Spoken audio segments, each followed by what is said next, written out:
직위금지 원리대응 시천주 조화정 영세불망만다. 자, 시천주. 시천주의 시가 무슨 뜻이냐? 시. 모신다라는 뜻이잖아요. 왜 이것이 모셨다가 아니라 모신다라는 뜻이냐? 시의 핵심이 뭘까? 시의 핵심은 경적고 외우지 못하시니까 잘 모르실 거예요. 내의 신령 외유기야. 안으로 신령함이 있어. 신령함이라는 건 내 마음을 얘기하는 거예요. 내 마음 작용이 신령하잖아요. 그죠? 나도 나를 몰라. 나도 모르는데. 예? 타타타는 아니고. 예.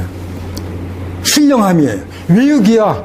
우리가 이렇게 이렇게 말하고 웃고 움직이고 하고 있잖아요. 이걸 기화라고 그래요.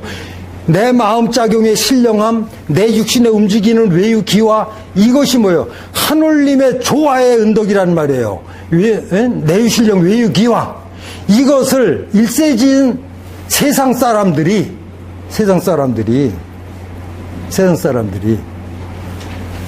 의심 없이 믿는 것, 각지불이.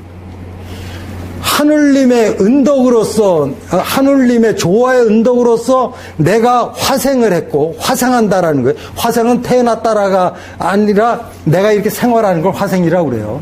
태어나서. 하늘님과 나는 하늘님의 조화의 은덕으로서 내가 이렇게 존재하고 있다라는 거에 대해서 의심 없이 믿는 마음.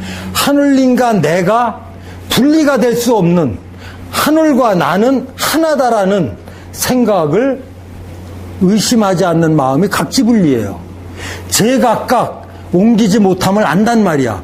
옮기지 못한다라는 건, 옮기지 못한다는 건 자기 마음대로 생각, 이랬다 저랬다, 지다 아니다, 옳다 그렇다, 좋다 나쁘다, 자기가 그렇게 판단할 것이 못 된다는 말이에요. 그것을 아는 거야. 즉 뭐냐면은 하늘님의 은혜 운동으로서 나는 존재하고 있다. 하늘님과 하늘님의 기운과 내가 끊어지게 되면 스위치 꺼가지고 전기가 나가니까 등불 꺼지듯이 나는 존재할 수 없는 존재라는 것을 명확하게 아는 것. 이것이 시야, 시. 그거를 시라고 한단 말이에요. 그게 모실 시자예요, 모실 시자. 예? 그래서 시천주. 천은 뭐 하늘님이죠. 주가 무슨 뜻이야, 주? 예? 자, 친기존이 여부모 동사자야. 주라는 것은 그러한 하늘님의 은혜와 은덕, 하늘님의 조화의 은덕으로서 내가 존재함을 의심 없이 믿는 마음을 갖고 있기 때문에 어떻게 돼요? 보답해야 될 거 아니야. 보답. 어떻게 보답을 해? 여부모 동사자야. 부모님 섬기듯이 한단 말이에요. 이게 주란 말이야, 주. 이해가 가시죠?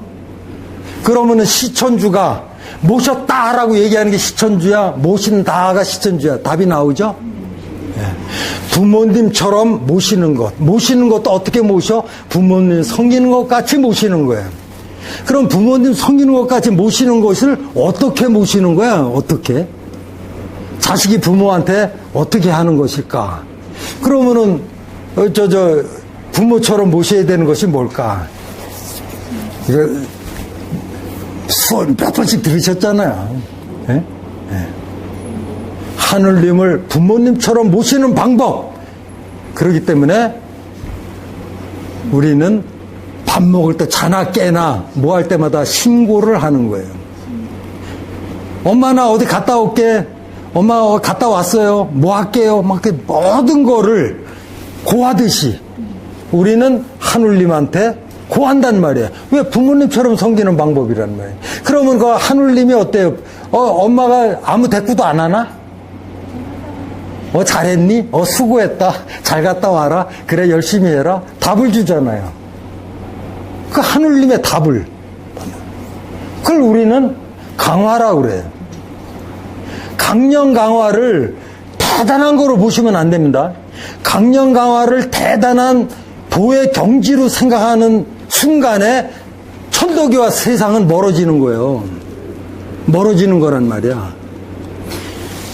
내 신앙심이 조금만 깊어지면 누가 시키지 않아도 하는 정성이 나오겠죠. 그 정성이 나오면 열심히 마음 공부하게 돼 있어. 이런 공부를 하게 돼 있어요. 그 공부하는 과정에서 당연하게 나오는 성적표가 강령 강화야. 공부한 다음에 시험 보잖아. 시험 보면 점수 나오잖아요. 그 정도로 평범한 게 강령 강화란 말이에요. 강령은 뭘까? 강령은 시험 보는 거야. 강화는 뭘까? 성적표 나온 거예요. 자, 뭘까요? 강령은 열심히 했는데 하늘님이 야, 너 참 열심히 하는구나. 에? 열심히 하는구나. 알았다. 네 마음을 알았다. 들어주는 거야. 들어주는 거죠. 그런 것을 신앙에 있어서 신앙적 체험, 체험이 아니라 증험이라고 얘기해야 됩니다.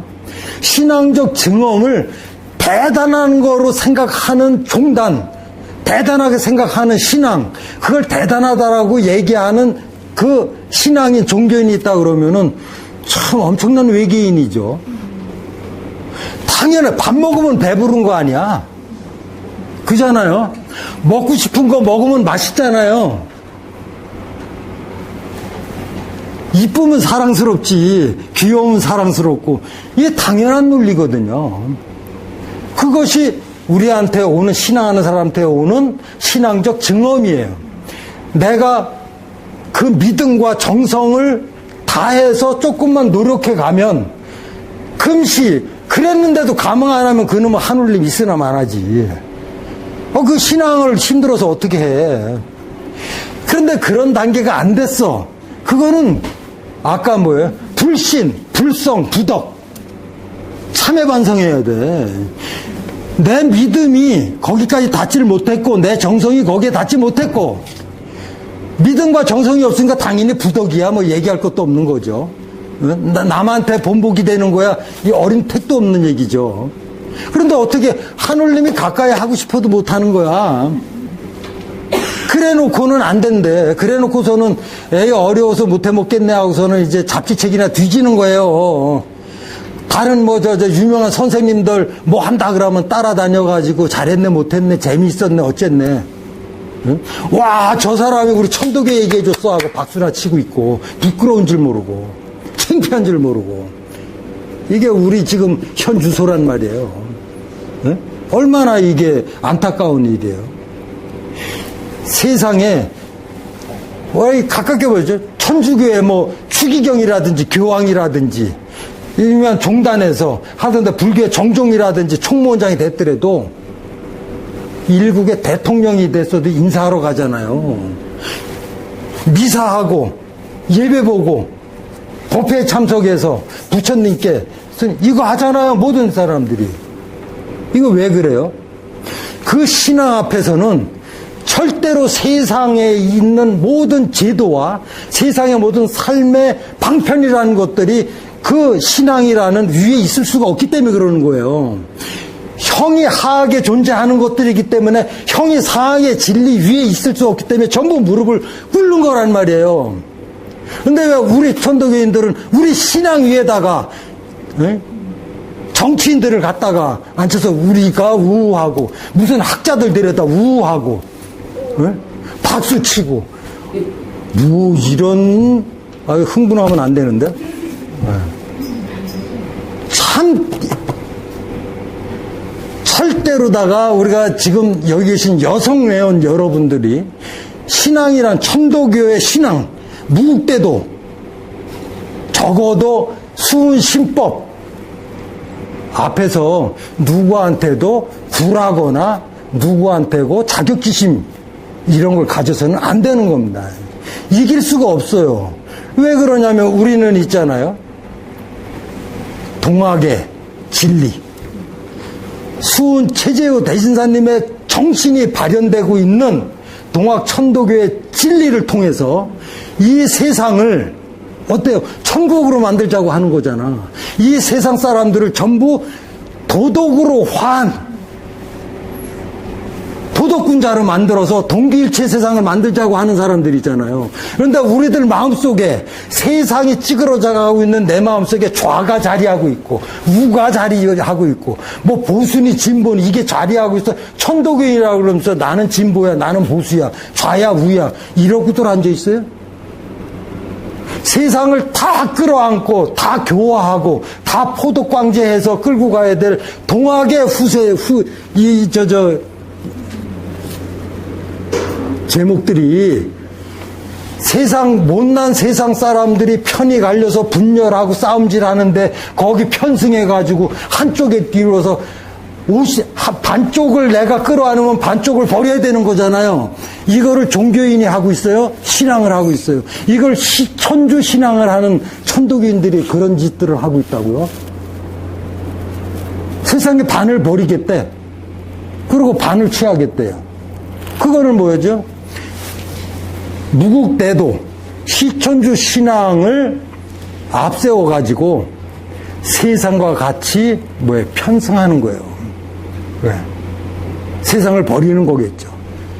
수은 대신사님께서는 오로지 온 세상을 구원하기 위해서 제세 안민의 도를 구하기 위해서 그것에서 경전에서 그 세도 정치로 도탄에 빠진 세상에 있어서도 임금이나 위정자를 까놓고 공격하거나 어느 쪽을 평가하신 적이 없어요. 단지 도덕이 땅에 떨어지고 그 도덕심을 잃어버린 인간성에 대해서 가슴 아파하시고 얘기하셨고, 이 세상을 구제하는 방법은 각자 위심하는 불순도덕하는 세상 사람들을 바로 잡아서 각자 위심이 아니라 동기일체하는, 그것도 하늘님을 지극히 위하는 그러한 도덕심을 회복하는 그러한 사람들로 만들어서 동기일체상을 만들고자 한 겁니다. 우리는 기본적인 진리, 아주 기본적인 진리부터 이해를 하고 가야 돼요. 그리고 그 이해 위에서 우리가 도를 닦아야 됩니다. 마음 공부를 해야 되는 거죠. 그런데 기본적인 바탕이 벌써 기울어져 있는데 거기서 마음을 닦으니까 자꾸 마음을 닦으면은 어떻게 됐어요? 그거는 다들 아시잖아요. 내가 검은 걸 구하고자 하면 검은 게 보이고 하얀 걸 구하자 하면 하얀 걸 구하고. 참 웃기는 거예요. 무슨 신앙을 어떤 수련 수도를 통해서 뭘 얻고자 한다라는 것처럼 우스운 게 없는 거예요. 왜냐하면은 논학문에서 묻습니다. 도를 배반하고 도를 회방한 사람들한테 어떻게 강령이 됩니까? 라고 묻는 대목이 있잖아요. 그랬더니 대신사님께서 말씀하시기를 불택선악이니라. 하늘님께서는 선악을 가리지 않기 때문에 도를 배반하고 도를 회방하고 저렇게 악질적으로 노는 사람들도 일단은 주문을 배우지 않았냐 이거예요. 하늘님과 하나가 되는 기와의 방법, 기와의 도법, 주문을 배워갔기 때문에 그렇게 되는 것이다. 자, 얼마나 그게 황당한 얘기입니까? 그러니까는 어땠어요? 아까 제가 말씀드렸듯이 그저 혼자 하다가 내가 보고 느끼고 뭘 좀 어쨌다고 그래가지고 그것이 마치 완성된 우리의 온전한 이 진리의 말씀이고 바른 길이라고 자만하는 건 없어야 된다라는 거예요. 그러한 정도까지 되는 건 박수받아 마땅하지만은 그것을 자만해서는 안 된다. 하늘님의 증엄을 체험하는 사람일수록 있잖아요. 마음속으로다가 그 경외지심, 두려움이 점점 커져야 그것이 맞는 거예요. 혹시라도 잘못됐을까봐, 하늘님한테 죄를 질까봐, 누가 될까봐, 스승님의 그 가르침의 말씀을 내가 잘못 전하는 게 될까봐 두려운 마음 때문에 하고 싶어도 말 못하고 조심하게 되는 이것이 존재하는가, 이것도 되돌아봐야 됩니다. 그렇지 않고 하늘님에 대한 두려움도 없어, 스승님에 대한 그런 어떤 경외도 없어. 그러면서 내가 말이야 어제 저녁에 말이야 이걸 봤는데 아니면 했는데 해가면서 자랑을 한다 그러면 어떻게 되겠어요? 죄를 짓는 거죠. 죄를 짓는 겁니다. 그래서 수련에 임해서 단체 수련, 또 우리가 수련을 하는 기간에 강의할 수 있는 것은 이런 얘기밖에 더 있겠어요. 이런 얘기가 재밌어야 되는 거야. 재밌는 얘기 딸로 할까요? 이런 얘기가 재밌어야 되는 거예요.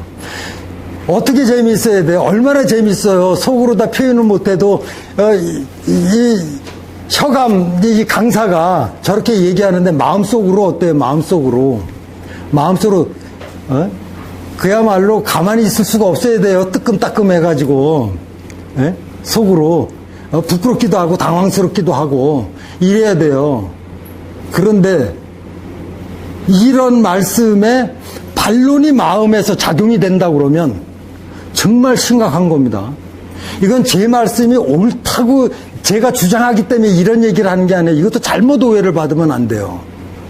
이것은 제 말씀이 아니라 뭐예요? 이미 경전에서 수은 대신사께서 동경대전을 통해서 용담유사를 통해서 너무나 가슴 아파하시는 말씀들을 제가 지금 편집해서 옮기는 것뿐이기 때문에 그래요.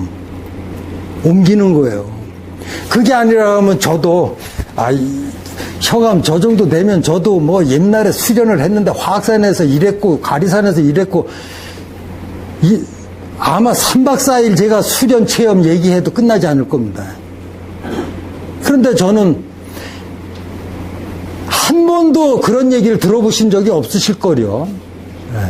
왜냐하면 그것은 자랑거리가 아니기 때문에. 나를 위해서 내가 내 공부를 해놓고 왜 남한테 자랑을 해요? 나를 위한 신앙을 하면서 왜 나한테 자랑을 해? 남한테. 얘기할 게 아니죠. 계속 신앙이라는 것은 나한테 묻고 나한테 답을 받아내면서 어떻게 되죠? 스스로 심독히 자부하는 겁니다. 왜 어떻게 심독히? 뭐가 막 진짜 내 소원대로 되는 게 느껴지거든. 우리 집안이 잘 되는 걸 느껴지거든. 그런데 말하기가 두려워. 왜냐하면 복나갈까봐. 복나갈까봐. 그런 충만함이 있다 보니까 자연적으로 어떻게 돼요?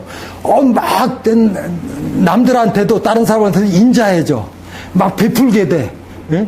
막 웃음대. 이게 이제 덕화가 퍼지는 거거든요. 이게 신앙의 진정한 힘이고 이것이 진정한 포덕이라고 말씀하시는 거예요.